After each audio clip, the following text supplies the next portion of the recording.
Welcome back. Well, the test arena you just saw then, that's where Michael Bevan would dearly love to be. The gifted left-hander is an integral part of the Australian one-day side, but has really struggled to make his name at test level. Here's Tim Sheridan with more.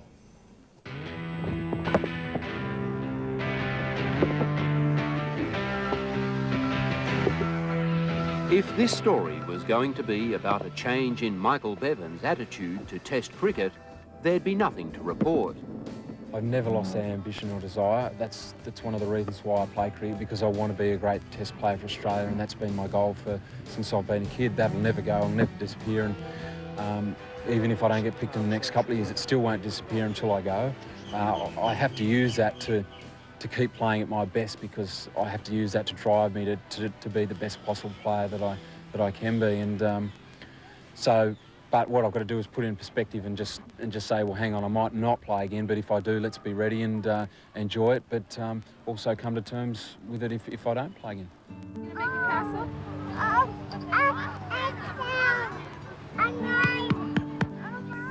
She probably doesn't know it yet, but in partnership with her mother Tracy, little Olivia Bevan is responsible for a definite shift in her dad's attitude to life.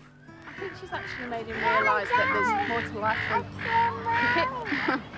Getting in test sides, and, there's more. I mean, that's what he ultimately wants, but I think he realises that there's just a bit more to life.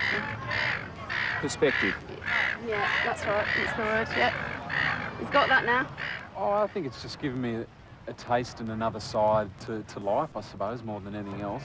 I guess my personality stayed pretty much the same, but she has given me, I guess, just a view of the family life and what it takes to bring up a child, I suppose.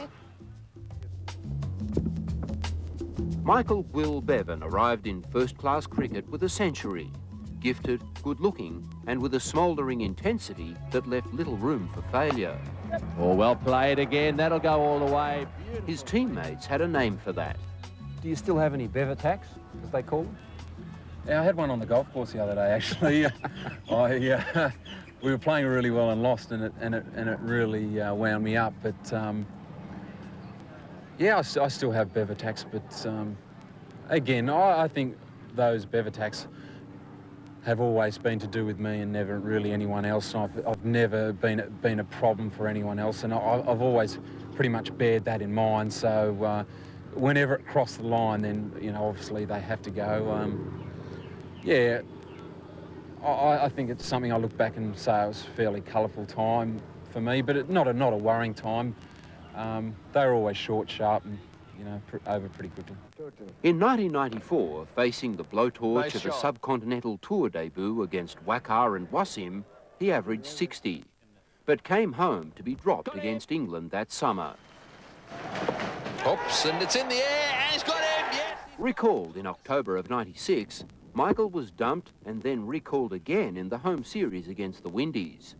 In Adelaide, he returned with a series-deciding all-rounders effort. That's it. Australia retains the Frank Worrell Trophy. But on that next Ashes tour, 1997, Michael was smashing one-day runs, but failing in tests. These were the selectors who dropped Ponting and Slater. The two-team concept was looming, solving the problem of what to do with a flawed diamond. I guess basically since after the Ashes, where I got dropped for the second time. I mean, I've always wanted to play for Australia. I've always wanted to be a great Test player, and I think it was the first time that I realised after the Ashes when I got dropped that I wouldn't be if I continued the way I was going. So I had to have a look at myself and what I could improve, and I think it was just less to do with my cricket, more to do with me, and I guess that's how it's worked out, if anything now. I don't think I'm hitting them any differently or playing better or anything like that. I'm just sort of a little bit more comfortable out in the middle. In the air and 4. In one-day cricket, Bevan averages over 60. Astonishing when the next best in the world is in the 40s, but helped out because he bats down the order and is often not out. At the World Cup, when Australia was 4 for 68, Bevan teamed with his captain for a semi-final winning partnership.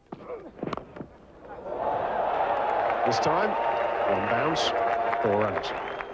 We needed to win every match, and we needed just to progress to each different level. So it was a real on-edge period, you'd go to bed that night thinking, right, you'd just be running through what you had to do the next day, and yeah, it was a real good atmosphere. I wouldn't say everyone was overconfident, but it was a real, right, well, we've got to do this and we've got to do it now and let's get on with it.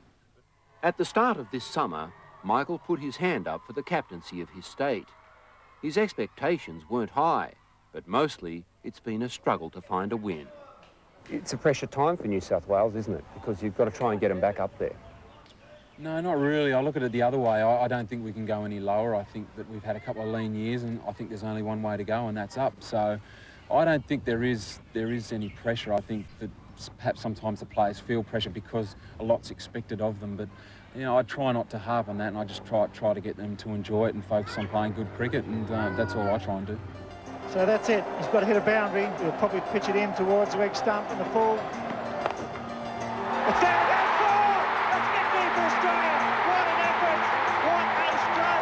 It's Michael Bevan's evening at the Sydney Cricket Ground. What a shot under pressure. His staggering ability to produce the goods when needed for his country have made Michael Bevan pin-up material. And on the photogenic score alone, he's in demand for fashion layouts. Yet all of this seems well adrift of the real person. I don't think he sees himself as other people see him. He's just Michael. You know, he just says. I remember when I first met him, and he just said, "I'm just Michael. I play cricket," and I like that about him because he didn't. I don't ever think he's realised how good-looking he is, and it's fine by me. No, I don't think he really realises. But I mean, I don't beat girls off with a stick because I mean, I just think people realise that he's happily married. Don't think anywhere near the movie star status or anything like that. I mean, I think you cricketers are, after all, and that doesn't really produce that sort of lifestyle, so it's not a big deal really. Ready to take centre stage again, he'd like it to be in both forms of the game. For now, Bev aims to be a handful for India and Pakistan. If I go out there and score a run of ball, I think I've done my job. It doesn't matter how I do it, whether I hit fours or singles, it doesn't concern me. What concerns me is when I bat at number 6, 5 or 6, that I win matches for Australia, and in that position you have to be able to do that. And if I can score a run of ball, then I've done my job, and that's all I really look to try and do. So I guess that'll be my goal again this year. Yes, Tim Sheridan with that story. Plenty more to come on the Cricket Show. We'll be talking to Brad